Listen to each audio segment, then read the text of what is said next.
Assalamualaikum warahmatullahi wabarakatuh. Kami dari kelompok 6, kami akan membahas mengenai chapter 6, mengenai forms of business ownership and buying an exciting business. Next slide. Menurut riset, sekitar 72% bisnis di Amerika Serikat bersifat kepemilikan tunggal. Nah, kepemilikan tunggal dan kemitraannya. Masing-masing ini sendiri memiliki keuntungan dan kerugiannya. Untuk kepemilikan tunggal, keuntungannya yaitu sederhana untuk dibuat. Bahkan bisa dalam satu hari. Nama kepemilikannya pun dapat memakai nama sendiri. Yang kedua yaitu tidak membutuhkan banyak modal. Yang ketiga yaitu adanya insentif laba. Yang keempat, memiliki hak penuh atas kewenangan dalam pengambilan keputusan. Yang kelima, tidak adanya batasan hukum. Yang keenam, mudah untuk berhenti beroperasi. Nah, untuk kerugiannya, yang pertama yaitu banyaknya tanggung jawab pribadi. Yang kedua yaitu adanya keterampilan dan kemampuan terbatas. Kalau semisal kepemilikan tunggal, pastinya kita memiliki kekurangan gitu. Kalau kita tidak bisa desain ataupun marketing, kadang kita mengesampingkan itu dan lebih memikirkan hal lain gitu. Terus yang ketiga yaitu adanya perasaan terisolasi, di mana kita tertekan karena tidak dapat meminta bantuan terhadap orang lain. Yang keempat, terbatasnya modal. Yang kelima, kurangnya kontinuitas. Jika pemiliknya meninggal, maka bisnis akan terhenti, kecuali ada yang mengambil alih. Seorang pengusaha akan mencari rekan bisnis kemitraan untuk kelancaran bisnisnya. Kemitraan sendiri memiliki arti, yaitu asosiasi dua orang atau lebih yang ikut memiliki bisnis dengan tujuan menghasilkan keuntungan. Dalam mencari dalam mencari mitra bisnis, kita dapat mendiskusikan dulu tentunya preferensi untuk masing-masing ketentuan sebelum bisnis beroperasi. Next slide. Badan hukum di Amerika yang bernamakan The Revised Uniform Partnership atau RUPA, berdasarkan undang-undang, setiap mitra memiliki hak untuk 1. Berpartisipasi dalam manajemen dan operasi bisnis. 2. Berbagi keuntungan yang mungkin diperoleh bisnis dari operasi. 3. Menerima bunga atas pinjaman yang diberikan untuk bisnis. 4. Mendapatkan kompensasi atas pengeluaran terjadi atas nama kemitraan. 5. Menerima kontribusi modal aslinya jika kemitraan berakhir. 6. Memiliki akses ke pembukuan dan catatan bisnis. 7. Menerima akuntansi formal urusan bisnis. Next one. Dalam bermitra, kita memiliki kewajiban tentunya. Setiap mitra berkewajiban untuk melakukan hal-hal berikut ini. Berbagi kerugian yang diderita oleh bisnis, bekerja untuk kemitraan tanpa digaji, menyerahkan perbedaan yang mungkin timbul dalam pelaksanaan bisnis untuk suara mayoritas atau arbitrase, memberikan informasi lengkap kepada mitra lainnya tentang semua urusan bisnis, memberikan pembukuan formal tentang urusan bisnis kemitraan, dan menjalani tanggung jawab fidusia atas kemitraan dan menempatkan kepentingan kemitraan di atas kepentingan pribadinya. Jika kita memiliki rekan bisnis, tentunya kita pun memiliki keuntungan yang berbeda dari kepemilikan tunggal. Yang pertama yaitu mudah untuk mendidikannya. Yang kedua yaitu adanya komplementer dalam keterampilan. Yang ketiga adanya pembagian keuntungan sesuai proporsinya masing-masing. Yang keempat modalnya lebih banyak. Yang kelima memiliki kemampuan untuk menggait rekan kerja terbatas. Yang keenam tidak memiliki beban birokrasi berlebih. Yang ketujuh adanya fleksibilitas. Yang kedelapan tidak terkait pajak federal. Sekian dari saya, Aldia Nur Salsabila. Selanjutnya akan dilanjutkan oleh partner saya.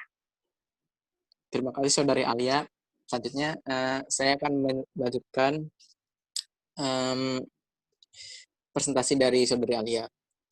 selain ada keuntungan, ada juga kerugian dari kemitraan. Nah, sebelum menjalin kemitraan, setiap pengusaha harus memiliki dan memeriksa ulang keputusannya. Pastikan calon mitra bisnis akan menambah nilai bisnis Anda. Contohnya kayak semacam simbiosis mutualisme. Ada beberapa mungkin contoh ada beberapa contoh kerugian dari bermitra. Pertama, mungkin dari hasil pembagian usaha yang didapat itu mungkin akan sedikit sulit. Kedua, ketika kita menjalin kemitraan mungkin itu akan susah keluar karena kita sudah terikat dengan mitra tersebut. Yang ketiga, jika kita memiliki mitra mungkin akan sering terjadi konflik, seperti tidak tidak memiliki visi yang sama, tidak memiliki misi yang sama, dan sebagainya. Oke. Selanjutnya, tanggung jawab tak terbatas, setidaknya cepatkan. Jadi setidaknya satu anggota dari setiap kemitraan harus menjadi mitra umum. Mitra umum memiliki tanggung jawab pribadi yang tidak terbatas untuk setiap hutang itu tetap ada setelah aset kemitraan habis. Selanjutnya, ada akumulasi modal. Jadi, meskipun bentuk kepemilikan persekutuan lebih unggul dari kepemilikan dalam kemampuannya menarik modal, umumnya tidak selektif untuk perusahaan kepemilikan yang dapat meningkatkan modal dengan menjual saham kepemilikan kepada investor luar. Nah, selanjutnya itu ada kesulitan dalam menghapus kepentingan kemitraan. Jadi, kebanyakan perjanjian kemitraan membatasi caranya mitra dapat membuang saham bisnis mereka. Biasanya kesepakatan membutuhkan pasangan untuk menjual minatnya kepada mitra yang tersisa. Jadi maksudnya, jika ingin menghapus kemitraan mungkin harus saling sinkron dan kerjasama. Jadi tidak bisa salah satu pihak memutuskan seperti itu. Selanjutnya, membuat kemitraan bekerja. Ada beberapa step dan cara bagaimana membuat kemitraan bekerja. Yang pertama, pastikan Anda memiliki kesamaan visi sebelumnya ketika mulai. Kedua, mitra ideal adalah orang yang memiliki keterampilan, pengalaman, bakat, dan kemampuan melengkapi Anda daripada mencerminkan mereka. Yang ketiga, buat perjanjian kemitraan. Yang keempat, buat dewan penasehat. Yang kelima, tanyakan pada diri Anda, apakah saya benar-benar membutuhkan pasangan? Yang keenam, perhatikan baik-baik apa yang Anda dapatkan, seberapa baik Anda benar-benar tahu calon pasanganmu. Yang ketujuh, investasikan dalam hubungan, bukan hanya membuat kesepakatan. Kedelapan, hargai perbedaan Anda, tetapi harap menyelesaikan konflik.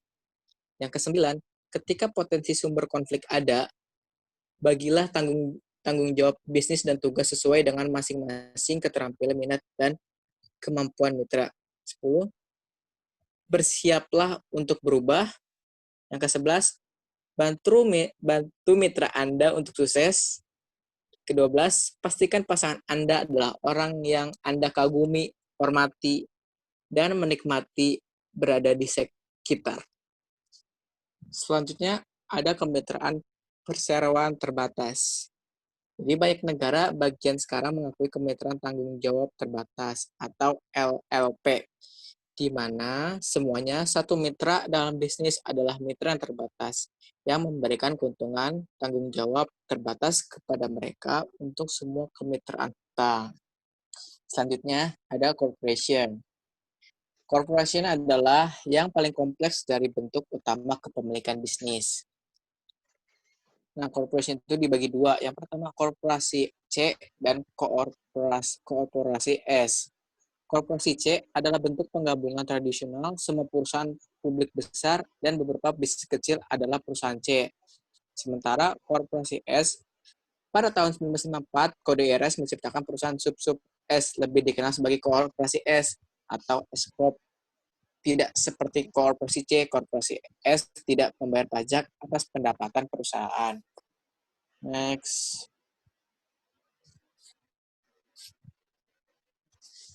Selanjutnya ada perseroan terbatas. Perseroan terbatas atau LLC seperti korporasi S menawarkan kepada pemiliknya pribadi terbatas kewajiban atas hutang bisnis memberikan keuntungan yang signifikan atas kepemilikan perseorangan dan kemitraan. Oke, selanjutnya akan dilanjutkan oleh teman saya.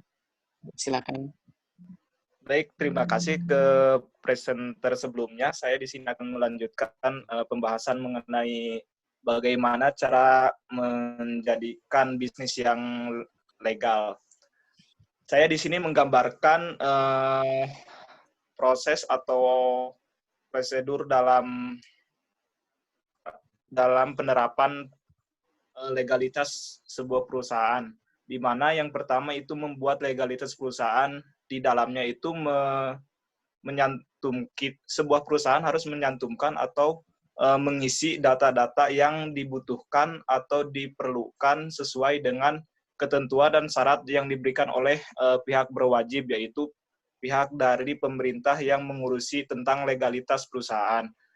Kemudian sesudah terpenuhinya, baru kita mengajukan izin ke pihak berwajib juga, dan dalam perizinan tersebut pihak perusahaan dituntut untuk mempersiapkan pengacara untuk mengurusinya atau melalui online. Next. Berikutnya yaitu membeli bisnis saat ini, di mana kita akan mendapatkan keuntungan dari hal tersebut, yaitu lokasi yang strategis. Yang kedua, tersedianya sumber daya. Yang ketiga, berpotensi survive. Ada juga kerugian dari membeli bisnis site ini. Yang pertama, yaitu biaya relatif mahal. Mengapa? Karena kita nggak perlu untuk mengurusi perizinan legalitas dan lain sebagainya. Yang kedua, letak kurang strategis. Dalam hal ini, misalnya kita membeli perusahaan yang emang letaknya itu kurang strategis, sehingga itu akan menimbulkan kerugian bagi kita yang membeli. Yang ketiga yaitu sumber daya yang tersedia kurang baik. Jika kita membeli perusahaan yang sumber daya di dalamnya itu kurang baik, tentunya akan mempengaruhi terhadap kinerja perusahaan. Materi selanjutnya akan dipaparkan oleh rekan saya. Perkenalkan, nama saya Weni. Saya akan menjelaskan tentang langkah-langkah memperoleh bisnis. Di sini ada analisis keterampilan, kemampuan, dan minat. Setiap pengusaha yang sedang mempertimbangkan untuk membeli bisnis harus memulai dengan melakukan audit sendiri untuk menentukan bisnis yang ideal untuknya. Fokus utamanya adalah mengidentifikasi jenis bisnis itu. Anda akan menjadi pemilik yang paling bahagia dan paling sukses. Selanjutnya, di sini ada kembangkan daftar kriteria. Menyusun daftar kriteria yang harus dipenuhi oleh akuisisi bisnis potensial, menyelidiki setiap bisnis yang Anda temukan untuk dijual, tujuannya untuk mengidentifikasi ciri-ciri bisnis ideal untuk Anda, sehingga Anda dapat fokus pada kandidat yang paling layak saat Anda menjalani banyak peluang bisnis. Lalu ada siapkan daftar calon potensial. Tidak membatasi diri Anda hanya pada bisnis yang diiklankan sebagai untuk dijual. Banyak bisnis yang dapat dibeli namun tidak diiklankan untuk umum, tetapi melalui pemiliknya sendiri atau melalui pialang bisnis dan profesional lainnya. Meskipun mereka tidak menonjolkan diri, bisnis tersembunyi ini mewakili beberapa target pembelian paling menarik yang mungkin ditemukan oleh calon pembeli. Lalu selidiki dan evaluasi potensial perusahaan. Proses uji tuntas. Menentukan perusahaan yang membutuhkan kesabaran, proses juga membuat tugas menilai bisnis menjadi lebih mudah. Lalu ada jelajahi opsi penjualan. Pembiayaan penjualan seringkali lebih fleksibel, lebih cepat, dan lebih mudah untuk mendapatkan pinjaman dari pemberi pinjaman tradisional. Pada kenyataannya, ini merupakan bagian penting dan sebagian besar kesempatan. Pembeli harus mampu melakukan pembayaran kepada penjual dari arus kas perusahaan. Pada waktu bersamaan, kesempatan itu harus memberi penjual keamanan finansial yang dicari dari penjualan. Lalu ada negosiasikan kesempatan yang wajar dengan pemilik. Pembeli harus duduk bersama penjual untuk menegosiasikan harga jual sebenarnya untuk bisnis dan yang lebih penting persyaratan kesepakatan. Selanjutnya akan dijelaskan oleh rekan saya yaitu Visal. Terima kasih Saudara Weni atas pemaparannya. Di sini saya akan menerangkan hal terakhir dari langkah-langkah untuk memperoleh bisnis, yakni pastikan kelulusan transisi. Di sini mungkin pemilik memiliki ide untuk mengubah bisnis, sehingga menyebabkan kecemasan di antara karyawannya. Nah, ada hal-hal yang harus ditekankan untuk menghindari hal tersebut, yakni konsentrasi pada komunikasi dan karyawan. Jujur kepada karyawan, dengarkan karyawan, pertimbangkan meminta penjual untuk menjadi konsultan sampai transisi selesai, dan bersiap untuk bertindak apabila terjadi karyawan bermasalah. Ada hal penting lainnya, yakni menegosiasikan kesepakatan. Proses negosiasi bukanlah sebuah pertarungan antara menang ataupun kalah. Proses negosiasi akan menjadi lebih lancar apabila hubungan kerjasama didasarkan pada kejujuran dan kepercayaan. Untuk menghindari proses yang macet, pembeli harus melakukan daftar tujuan berdasarkan prioritas sehingga berguna untuk daftar prioritas penjual. Kunci agar negosiasi ini berhasil adalah mencari area saling menguntungkan atau win-win solution dan menggunakan sebagai dasar negosiasi. Lantas bagaimanakah negosiasi ini akan berhasil? Nah, yang pertama itu harus melakukan persiapan. Nah, formula negosiasi yang berhasil adalah 90% persiapan dan 10% tawar-menawar. Di antaranya bisa mempelajari lawan bicara, masalah yang paling penting baginya, dan kemungkinan posisinya dalam masalah tersebut. Berbicara tentang hobi, keluarga, minat, dapat berfungsi untuk mencairkan suasana dan menghindari kesanggungan. Yang kedua, ingat perbedaan posisi dan minat. Walaupun hasil dari negosiasi itu posisi, akan tetapi jangan terlalu fokus pada posisi. Fokuslah pada minatnya seperti alasan di balik posisi yang ingin dicapai. Yang ketiga adalah kembangkan pola pikir yang benar. Pola pikir yang benar mempunyai tujuan untuk bekerja menuju keuntungan bersama yang adil dan wajar. Yang keempat, selalu tinggalkan diri Anda sebagai pintu keluar. Nih, salah satu alternatif dalam negosiasi adalah pergi tanpa membuat kesepakatan. Hal ini membuat Anda tetap tenang dan meningkatkan kekuatan Anda dalam negosiasi. Yang kelima, kendalikan emosi. Seperti mematuhi aturan, perlakukan orang lain sebagaimana Anda ingin diperlakukan dalam negosiasi. Yang keenam, jangan jatuh ke dalam perangkap aturan. Karena tidak ada aturan untuk salah satu pihak merubah kontrak atau kesepakatan dalam proses negosiasi. Dan hal terakhir adalah terkadang yang terbaik adalah tetap diam. Bukan hanya untuk mendengarkan orang lain, akan tetapi mendorong orang lain untuk melakukan penawaran pertama. Sekian pemaparan dari kelompok kami tentang chapter 6. Mohon maaf apabila salah penuturan kata ataupun ada perbuatan yang tidak menyenangkan. Sekian dari kami. Wassalamualaikum warahmatullahi wabarakatuh. Waalaikumsalam warahmatullahi wabarakatuh.